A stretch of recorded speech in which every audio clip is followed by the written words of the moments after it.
Hello again, everybody. Welcome to CBL's Frenemies of the People. That's our pod, at least for now. What does that mean? We'll get to that. And the city budget process is turning into an episode of True Detective. Lots of potential mayors weighing in.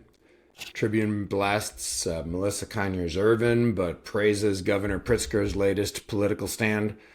The mayor tries a new message on downtown youth takeovers, and of course, sounds terrible. Thanksgiving edition. So that's Eleni, Natalie, Patrick, I'm Dennis. Producer Grace, also known as Grace Draws Stuff, is our producer. And we're commercial free this holiday. We're not going to be sullied by any brands that sell tasty, delicious Diet Cola. None of us, to our knowledge, at least to my knowledge, are running in the 9th Congressional District, although just about everybody else is. So that's who we are and what we're doing. I wanted to, before we dive into the news of the day, and there's just not enough news of the day, hardly anything going on.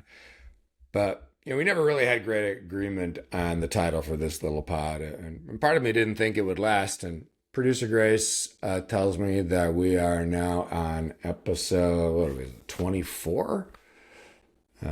So it's become a thing. And so the people have spoken, Eleni. And I think that I should have been more thoughtful about the name, and we should change our name to something that truly reflects our karma. I'm just thinking out loud here, so we don't have to figure this out today. But maybe we should just call this what it is. We can't wait. Sounds terrible.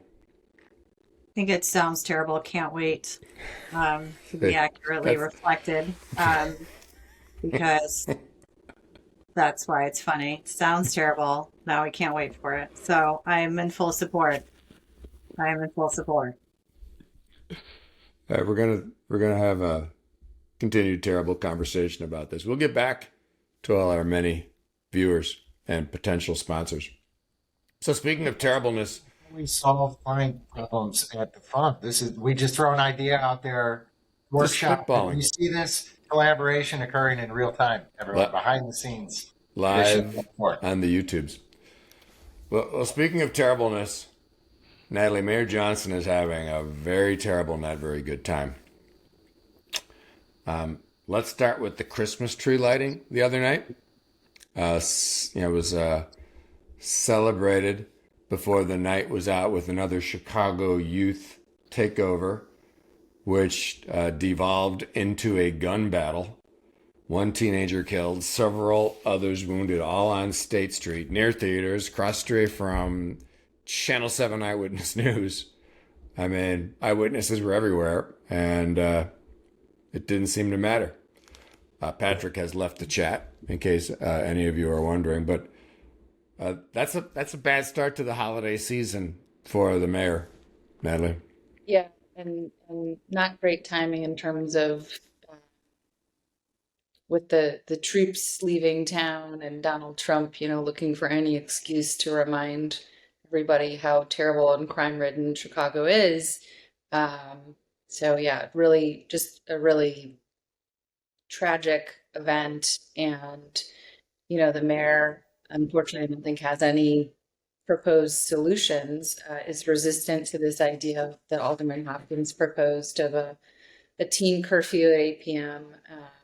And, the mayor is continuing to talk about investing in people and investing in youth, but doesn't seem to have a solution to the immediate problem.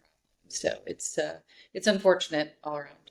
Yeah, in fact, Eleni and Patrick, back in 2023, shortly after he got elected, after another violent teen takeover, the mayor famously said, he appealed for everyone to not demonize our youth, and pointing out that they've just been deprived of opportunities, which for people outside of his base, perhaps, found no comfort in that. And that was sort of the beginning of a chipping away of excitement about his election.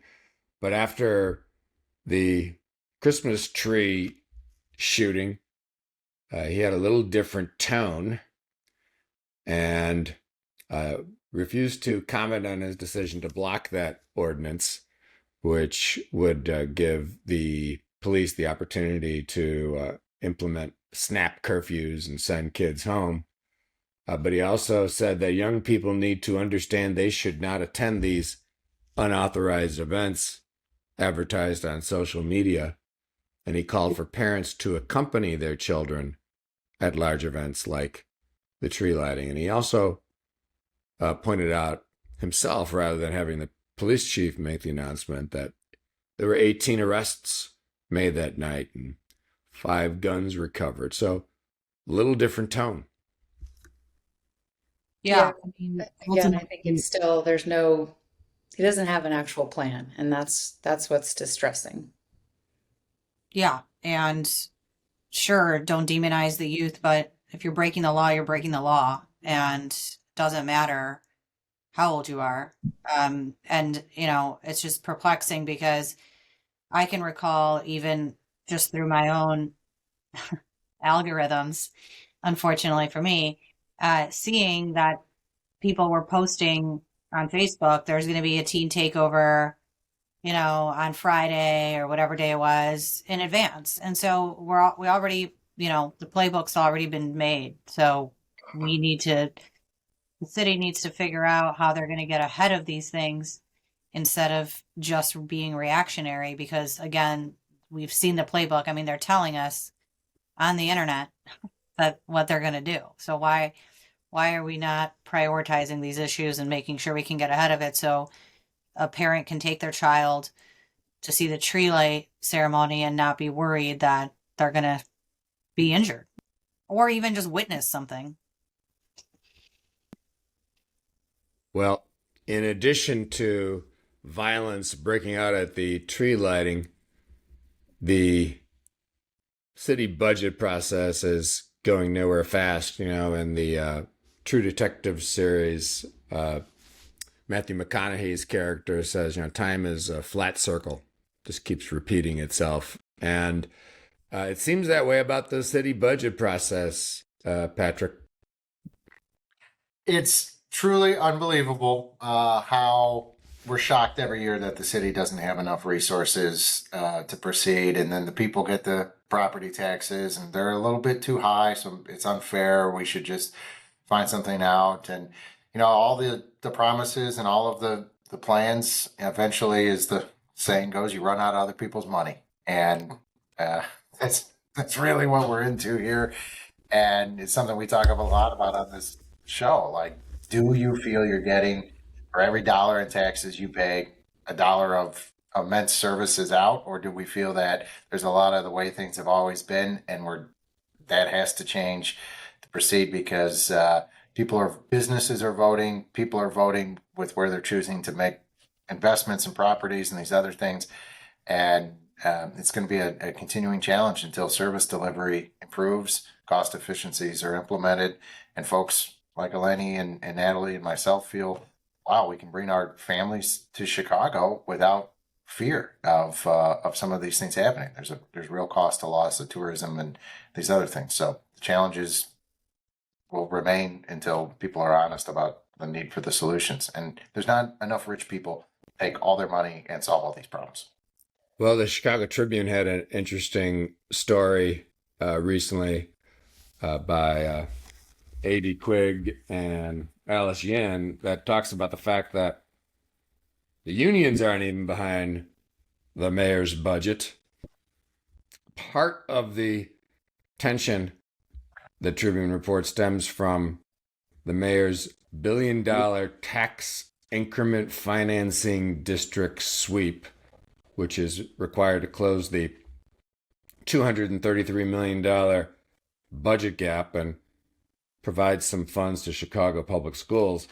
The building trades, unions that represent carpenters, plumbers, laborers, engineers, iron workers, painters, and electric workers, say that the TIF surplus would kill construction jobs. So not even agreement among his usual allies as to how to pass this budget. The lots of mayors are coming out though with different solutions, or wannabe mayors. And it's interesting. A number of these political players seem to be spending a disproportionate amount of time schmoozing the Chicago Tribune editorial board, which I hope they at least have paid subscriptions. The Tribune certainly needs it. So Congressman Mike Quigley wrote an op-ed citing the fact that the Johnson administration has largely ignored the recommendations contained in a $3.2 million EY consulting firm report on city efficiencies and costs. Congressman Quigley pointed out 40% of the city's budget already goes towards debt and pensions. The Trib highlighted Alderman Conway's efforts to raise questions about the administration's request for a record $3.8 billion bond authorization for you taxpayers at home. That's the city borrowing. And Conway told the Tribune that the city already has $2.5 billion in borrowing already authorized and approved, not yet used from past budgets. So it's like having a bunch of other credit cards that you haven't tapped into yet and asking for another one. The Johnson administration wants to use the borrowing to pay for some operating costs, like back pay for the firefighters and paying for police misconduct cases, including a pretty notorious guy who's got many cases that are ending up in settlements. So lots of experts out there. And then, Eleni, I thought that you would be pleased to know that in recent days, City Treasurer Maria Pappas told reporters she's unofficially in the race and she's not dropping out. Like the day she sends out the soaring property taxes. Like, you can't make this up. Unofficially in the race, not dropping out. Yeah, well, look, everyone's going to say whatever they want right now. This is a perfect runway for all of the 14,000 people that want to run for mayor. At the end of the day, we just have to see what they're actually going to pass and if they're able to pass anything. And that's, we have to, well, some people may have good ideas. It doesn't really matter because the Johnson administration is likely not going to take them. Not because of anything other than if it's coming from someone that is a threat, they're certainly not going to entertain it, at least not publicly. So, again, we just have to see how they're going to manage through this one. It's not going to be good. I wonder if some of the runners up for the 9th Congressional District will run for mayor. Probably. We're giving a lot of time and energy to the Tribune opinion page this week, but there's couple other interesting finance items. First of all, Melissa Conyers Ervin, who is ironically the Chicago treasurer, she's going to boycott buying U.S. treasuries, which are among the safest investments, in order to send a message to Washington that she is not aligned with the policies of the Trump White House. The Tribune calls this a foolish political stunt and pointing out the inconsistencies in her arguments, Natalie. It's a total stunt. Like, she got a nice press pop out of it, but then, admonishment from the Tribune, and, you said she's sending a message to Washington. Is anybody listening? Like, does anybody care what she has to say? So it's. And then the Tribune also said that ultimately the people that really get listened to and make a stand here are bond vigilantes, Patrick. You ever heard of that phrase before? I have, and I think it's getting to the point. There are a lot of highly levered companies in Chicago. There are a number of complex institutions or financial mechanisms that mayors past and present have used. And I think that's underlying tie between the two matters here that we were just talking about. More short-term borrowing at incredibly high rates to pay for operations, questions about what levers will be pulled to make the bondholders full, and if the bond market fundamentally believes there's a problem, it's gonna be a stampede out, and that's gonna be a messy situation for a lot of folks. So I Natalie, the stunt here, small purchases of people's safe assets. You don't want to play politics with either people's pension money or the city's money. And, you kind of have an obligation here to rise above that when you're entrusted with the people's resources, taxpayer resources. So I'm on Team Natalie on this one. It's a stunt that doesn't make a lot of sense and kind of would reflect a lack of fiduciary responsibility. Mark this Doesn't she date have- down, Lenny. Doesn't she have other things to be worried about at the moment? Well, it's hard when you're treasurer or, frankly, Secretary of State or Illinois treasurer or comptroller to do things that catch people's eye and make news and give you something to post on social media about, because most of your work is to just be a competent administrator. So maybe someday that will be a headline. Competent administrator makes competent move. We should really invite the life insurance industry on, and they could just, the steady stream of stewardship of people's resources there and make for thrilling podcast Yeah, conversation. let's not do that. Sounds, we can call it sounds wonderful. Sounds boring. Everyone's competent. Can't wait. Sounds competent. C plus. The city floated 454 million in bonds and couldn't sell 75 million of them. Goldman Sachs had to sweeten the deal and raise the interest rate and make it less, provide less revenue for the city as a result to get those sold. And S&P put us on a negative watch list. We seem to just, really have a lot of negative news to talk about. That's why it may be called Can't Wait Sounds Terrible or Sounds Terrible Can't Sounds Wait. terrible. Can't wait. Anyway, He's never gonna get it. here we are at the Thanksgiving holiday, on or about, depending on when producer Grace does her producer Grace thing. So I'm grateful that the Bovino Zamboni ICE deportation team has moved to other states so they can continue the White House unusual political strategy of alienating large swaths of the country. But here at home, the Tribune has an interesting story. Here we go with the Tribune again. Maybe the Sun-Times, maybe this is a way just to goad the Sun-Times into being our sponsor. Some folks have started a GoFundMe to help the dangerous street vendors in Little Village and Back of the Yards and other neighborhoods who are in hiding and not able to sell their very dangerous tamales. So check that out. It's a great cause. Chicagoans still know how to rally, and I'm grateful for them. But speaking of negative outlook, we're known for anticipating terribleness. Can't wait. Sounds terrible. Can't wait. What terribleness are you all grateful for? Lenny. Okay. I'm grateful that I have to pay $7,000 more in my property tax bill in just next week. So thank you, Maria Pappas.